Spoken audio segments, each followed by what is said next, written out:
Skill sheet that we'll be demonstrating at this time is going to be to perform an annual fire service test on fire hose. So the task is going to perform an annual fire service test on the fire hose. Performance outcome: the candidate shall be able to, according to standard procedures, perform an annual fire service test of fire hose so that the condition is evaluated, damaged hose is removed from service, and the results are recorded.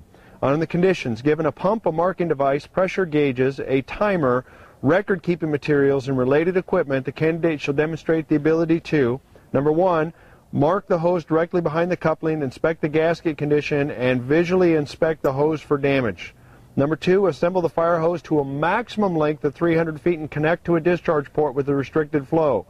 3, we're going to charge line, bleed air from all lines, check for leaks, and tighten couplings as needed. Number 4, we're going to operate the hose testing equipment so that all hose lines are pressurized at 250 psi and maintained for 5 minutes. Number 5, we're going to decrease the pressure, bleed the lines, and inspect each hose for any slip couplings. Number 6, we're going to complete all applicable recording and reporting procedures according to local agency criteria. Number 7, report any out-of-service hose according to local agency criteria.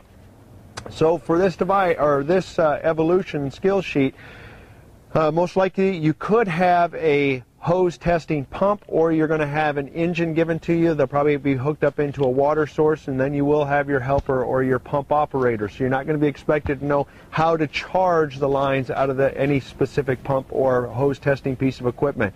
But you will be given hose up to 300 feet. So they may have 50 feet, and they may have up to 300 feet. It needs to be in as straight a line as possible. You have to know that it needs to be pressurized to 250 pounds for 5 minutes. But what we're going to do ahead of time is we're going to make sure that with our hose that we have inspected the coupling and made sure that we have the gaskets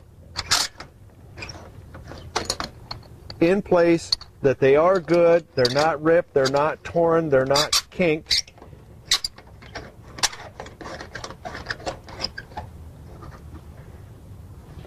And that we're going to also take our marking equipment, which is generally like a Sharpie pen, permanent marker, and you're going to draw the line on that fire hose all the way around the coupling. And what you're doing at that, the reason for doing that is that after it's been pressurized at 250 pounds for that 5 minutes, if we've noticed that that line has moved away, that means it has slipped outside of that coupling, and it could be subject to damage at any further time when it is pressurized. So each coupling is going to end up getting that marking placed on it.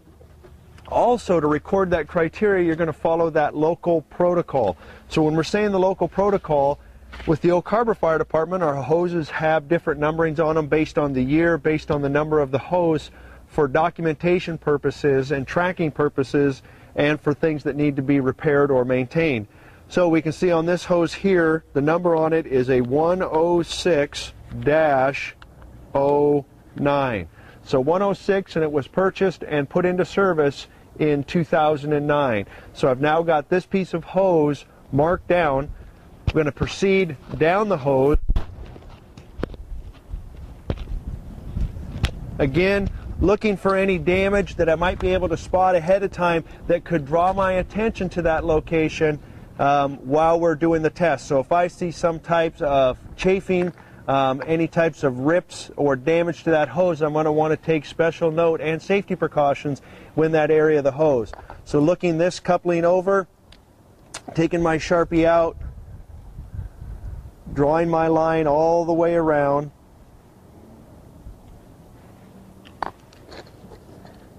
My next piece of hose, inspecting the coupling.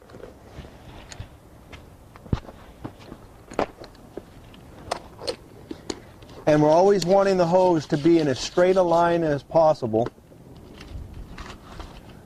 My next piece of hose, marking that down based on your agency standards. So this is a 106-16.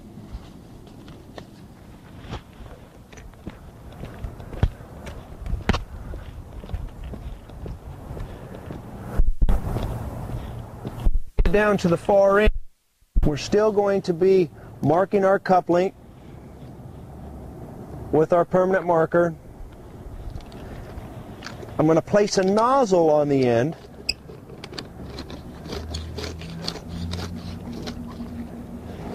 And that's going to be considered our restricting device. Now, once all of this has been done, we're going to want to go back through and we're going to want to use spanner wrenches to tighten all the different pieces of hose. So I'm also going to go through after we've pressurized this hose to make sure I don't have any leaks so that I can notice any types of water or pinholes that might be happening with the hose during the test to make sure that it's going to pass and qualify with its test. So we try to use our spanner wrenches beforehand. As soon as we pressurize it, we're going to use our spanner wrenches, and if we notice any leaks, we're going to have to go through and tighten each and every one of those hoses. So once everything is tightened, once everything is marked, once I have all of my materials down for charting of the hose and markings of it, then we're going to go ahead and have our pump operator charge the line and pressurize that hose for the testing. Okay, our engine has been hooked up. We've tightened up all of the couplings and we've pressurized the hose. Now we're going to come down and make sure that we bleed off the air down at our restricting device, which is going to be an engine 3.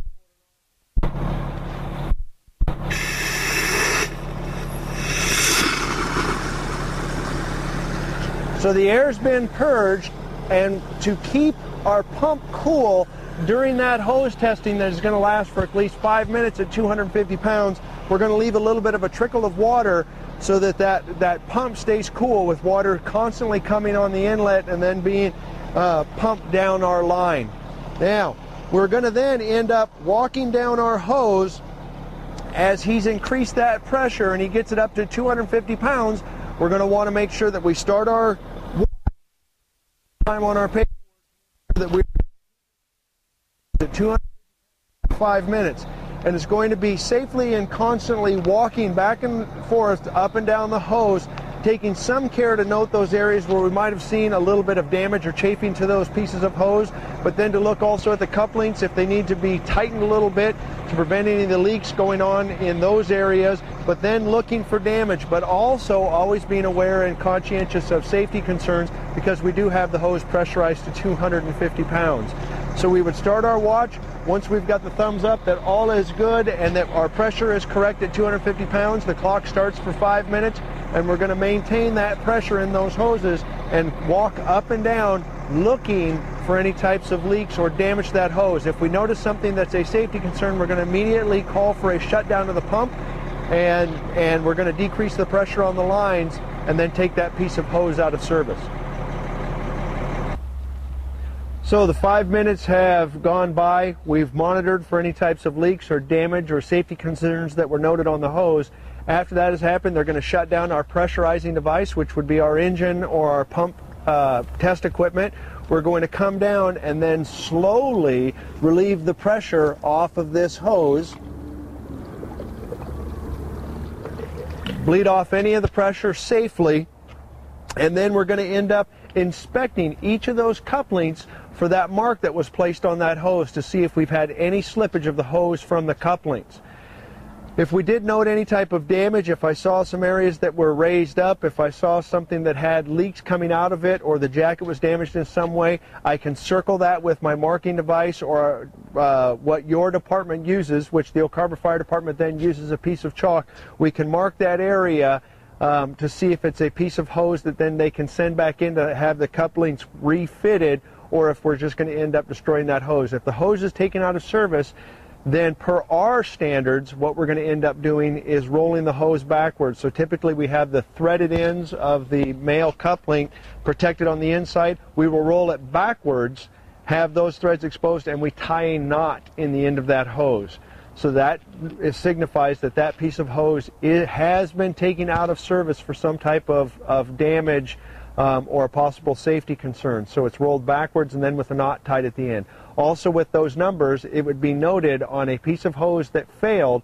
It's noted on that piece of paper that gets turned into our maintenance officer that they can then take that out of their records, or they can transfer it over onto a piece of hose that needs to be maintained or maintenance performed in some ways to see if it can then be salvaged and placed back into service. So you're going to go with what protocols are for your organization, not some type of standardized state protocols, but standards for your organization, but it does have to follow the standardized pump testing requirements that are state standards as well as NFPA, that it's at 250 pounds for 5 minutes, and we can have a maximum length of only 300 feet, and we want it in as straight of a line as possible.